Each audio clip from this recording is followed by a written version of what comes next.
అందరికీ నమస్కారాలు.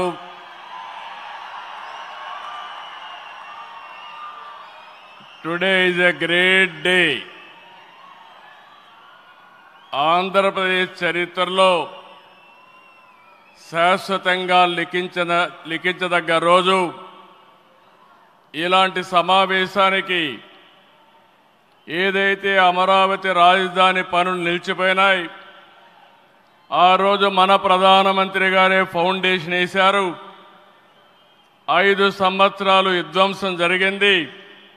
మళ్ళీ ప్రధానమంత్రి గారు నేరుగా వచ్చి ఈరోజు పునఃప్రారంభం చేస్తున్నారంటే దీనికంటే మంచి రోజు చరిత్రలో మనకి ఏ రోజు లేదని మరొకసారి మీ అందరికీ విజ్ఞప్తి చేస్తున్నాను. అలాంటి ప్రధానమంత్రి నరేంద్ర మోడీ గారికి రాష్ట్ర ప్రజలందరి తరపున మనస్ఫూర్తిగా స్వాగతం, సుస్వాగతం, ప్రత్యేకమైన అభినందనలు. His excellency governor of Andhra Pradesh Nazeer గారు, గౌరవ కేంద్ర మంత్రులు, ఉప ముఖ్యమంత్రి మిత్రుడు పవన్ కళ్యాణ్ గారు, వేదిక పైన వేదిక ముందునున్న సోదరి సోదరులందరికీ నమస్కారాలు. ముందుగా మీ అందరికీ ఒక విషయం చెప్పాలి. గతంలో మోడీ గారిని ఎప్పుడు కలిసినా చాలా ఆహ్లాదకరంగా ఉండేవారు. కానీ మొన్నటి మా సమావేశం అమరావతికి రమ్మని పిలవడానికి వెళితే చాలా గంభీరంగా సాగింది.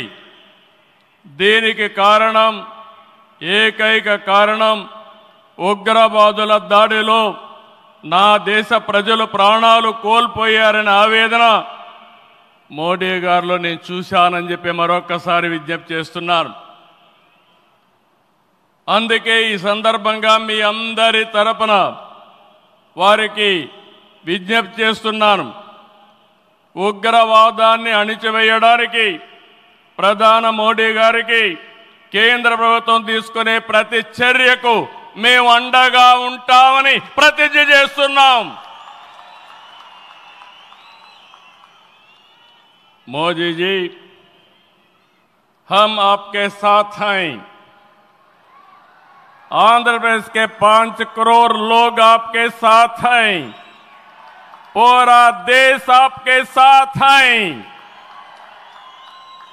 ఒకసారి గట్టిగా చెప్పండి, వందే మాతరం, వందే మాతరం. నేను వందే అంటే మాత్రం అని గట్టిగా చెప్పాలి. వందే, వందే, వందే.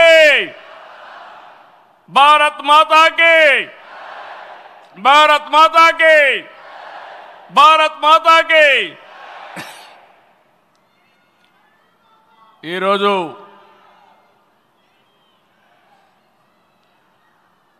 భారతదేశం మొత్తం మోడీ గారి నాయకత్వంలో ఈరోజు సంపూర్ణంగా సమర్థించే పరిస్థితిలో ఉన్నారు. ఈ సందర్భంగా ఒక్క విషయం మీ అందరి దృష్టికి తీసుకురావాల్సిన అవసరం ఉంది.